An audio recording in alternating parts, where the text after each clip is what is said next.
بواب العمارة بتاعتنا استدل ان هو بيركب معايا الاسانسير وعمل حاجات دمرت لي حياتي، وفي الطلعة وفي النازلة مش سايبني في حالي، وانا مش قادرة اقول لبابا ولا لماما، وعشان كده بعتلكوا للتنبيه. القصة دي فعلا حصل، يا ريت تساعدوني وتاخدوا بالكم من بناتكم. قبل ما نسمع المشكلة ما تنسوش تصلوا على النبي عليه الصلاة والسلام في التعليقات. أنا عندي 17 سنة وفي ثانوي، وليا أختين توأم أصغر مني.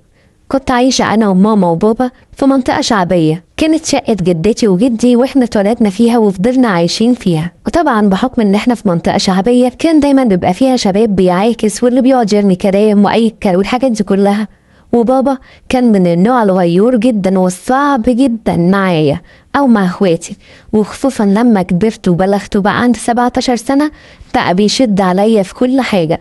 كل ما ابقى رايحة الدرس او جاية من الدرس، ولو انا جيت اشتكيت له وقلت له ان في شباب بيعاكسني او في الشباب دول ضايقوني او عملوا حاجه ضايقتني، كان دايما يضربني انا ويزعق لنا ويقول لي ما هو عشان انت واحده مش محترمه، اكيد عملتي حاجه في الشارع، اكيد مشيتي ماشيه مش كويسه، اكيد بصيتي لواحد فيهم. اقول له والله العظيم يا بابا انا ما عملت حاجه، انا ماشيه وببقى بسط في الارض ما ببصش لحد، ولبسي انت شايفه ما بلبسش ليا وانا بلبس حاجه قليله الادب، انا ما عملتش حاجه. وكل مرة كانت تبقى نفس المشكلة، كل لما اجي اشتكي له واقول له ان في حد بيضايقني كان في الاخر انا اللي البس التهمة واطلع انا اللي بنت مش كويسة ومش محترمة. وماما طبعا لما كنت احاول اروح اشتكي لها ما كانتش تبقى فاضلي اصلا انها تسمعني، لان ماما فاتحه اتيليه، فطبعا هي اللي بتفصل وبتاخد مقاسات الناس والكلام ده كله، هي بتطرز يا اي حاجه غير ان هي تسمعني تقول لي خلاص بعدين نبقى نشوف الموضوع ده، وما كانتش بتفضلي خالص. وفي مرة برضو أنا نازلة الدرس كنت راجعة، هو بابا كان واقف في البلكونة وشاف برضو مجموعة شباب برضو قعدوا يقولوا كلام وأنا ماشية. بابا ساعتها أول لما طلعت وفتح الباب لقيته انهال عليا بالضرب وبالشتيمة وبأقبح الألفاظ، وإن أنا مش محترمة وإنك أكيد عملتي حاجة خلتهم يسمحوا لنفسهم إنهم ما يكلموكي أو يعكسوكي وإنت مش كويسة، وماما جت خلصتني من إيده بالعافية لحد ما هزق وسابني، وأنا مش عارفة بصراحة أعمل إيه. ده حتى في المدرسة مرة جيت اشتكيت له من المدرس ان هو ضربني وما كنتش انا غلطانة، كان هو اللي يبقى متقصدني، وجيت حكيت لبابا وبابا جه معايا المدرسة، وانا بحسبه برضو ان هو هيبقى زي اي اب يدي سند ليا ويدافع عني ويجيب لي حقي، لكن كالعادة برضو هو واقف في صف المدرس وجه عليا وقال لي انت اللي اكيد بنت قليلة الادب وانت اللي اكيد اللي رديتي عليه واكيد انت اللي غلطانة، وبرضه ضربني. بقيتش عارفه اعمل ايه ولا اقول ايه، بقيت بستغربه قوي، بقيت بشوف كل ابهات صحابي وهما بيحكوا لهم على اي حاجه بتضايقهم ويبقوا يجيبوا لهم حقهم ويتخانقوا عشانهم ويبقوا في ظهرهم وسند ليهم، الا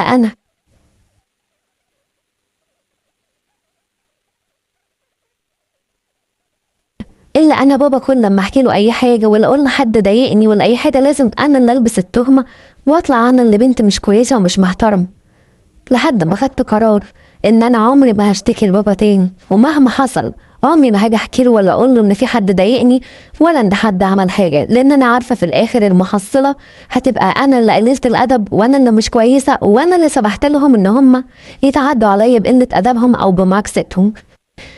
للتنبيه القصة دي فعلا حصل، ومن هنا قررت ان انا اعيش لوحدي، وفضلت عايشة لوحدي، ولا ليا اخ ولا اخت ولا صحاب. اخوتي طبعا الصغيرين عمرهم ما يسمعوني ولا اعرف اتكلم معاهم، فضلت كده عايشة لوحدي، اروح الدرس ارجع المدرسة نفس الحكاية كل يوم، لحد برضو لما حصلت اخر مشكلة برضو ماما ساعتها بقى وقفت واقفة مع بابا وقالت له طب انا بقول لك ايه، بما ان البنات كبروا او البنت كبرت وخلاص بقت عروسه هي ما شاء الله عليها، واحنا قاعدين في منطقه شعبيه وانت كمان ما بتسترش بكل شويه بتقعد تعمل مشكله في اي حاجه تعمل مشكله فيها، ايه رايك ان احنا نمشي من المنطقه دي خالص ونروح نعيش في منطقه تانية وتكون راقيه ونعيش في برج بقى كده زي الناس، والشقه بتاعتنا دي نأجرها ومنها نكمل عليها ونجيب احنا الشقه الجديده، وانا يا سيدي هساعدك وهدفع معاك في كل حاجه.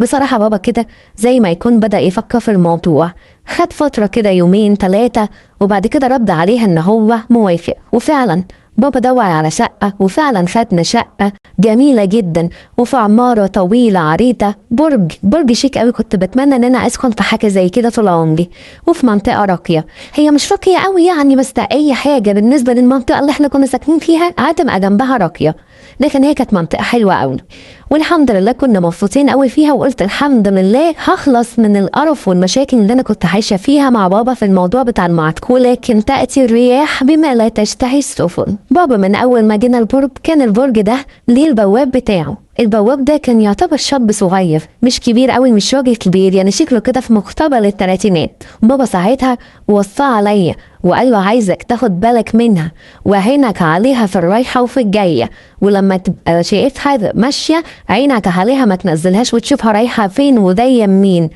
وطبعا بابا اللي عمله ده كان أكبر غلطة عملها، لأن طبعا صور له إنه زي ما يكون إن أنا واحدة مش كويسة وإني مشكوك فيا، وده اللي خلاه يبقى مش قد الأمانة وخد كلامه بالعكس. عمل قدامه إن هو فعلا بيطلع معايا وبينزل معايا في الأسانسير وعينه عليا، لكن عينه كانت عليا بشكل تاني، وبدأ يستغل الموقف ده لصالحه. بقيت طول ما أنا رايحة وأنا جاية يلحق يجري يركب معايا الأسانسير ويفضل يتكلم معايا في أي حاجة واحدة واحدة، وبدأ يمد ايده عليا في مناطق مختلفة. وانا كنت لما كنت بزعق له او اي حاجة بيكلمني كده كلام او رد كأن ان هو مش همه وان هو من حقه يعمل كده، لان بابا موصي عليا. والموضوع زاد عن حد وبدأ يمد ايده عليا، وكل لما اركب الاسانسير في الطلعة وفي النزلة يلحقني، حتى لو واقف مع حد بيتكلم معاه يجري يلحق الاسانسير عشان يطلع معايا. كنت بحاول اتهرب منه، مرة قفلت ومرة لأ، ومرة اروح ادرس من غير ما يشوفني. مرة وانا راجعة بقيت خايفة من البواب دلوقتي اكتر من بابا، ومش قادرة اخد موقف ولا عارفة اعمل ايه، ولا عارفة طبعا ان انا اروح اشتكي لبابا.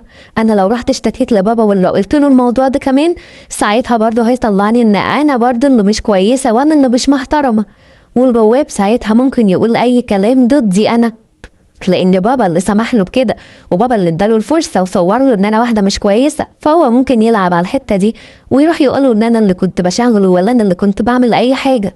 وبقيتش عارفه دلوقتي اعمل ايه، حاسه ان انا بضيع وخايفه قوي من البواب، ولا عارفه اخد موقف من ده، ولا عارفه اروح احكي لبابا ولا اشتكي له، ومش عارفه اشتكي لمين. عشان كده بعتلكم مشكلتي دي، اعتبروني زي بنتكم وساعدوني وقولوا لي اعمل ايه في الموقف ده، اقول له ولا ما اقولوش، ولا تبقى جنت على نفسها مراكش برضه. عشان كده برضه حبيت ان انا اقول لكم ان انتوا تاخدوا بالكم من بناتكم، وان انتوا تبقوا سند ليهم وظهر ليهم. لما بنتك تيجي تشتكي لك لازم تحسسها ان العالم كله لو جه عليها وانت معاها ما يهمهاش، بتجيب لها حقها. لازم تسمع من الطرفين وتصدق بنتك، مش دايما تصدق الطرف التاني. خليك حامى ليها عشان ما تلجأش لحد غيرك وتتحمى فيه.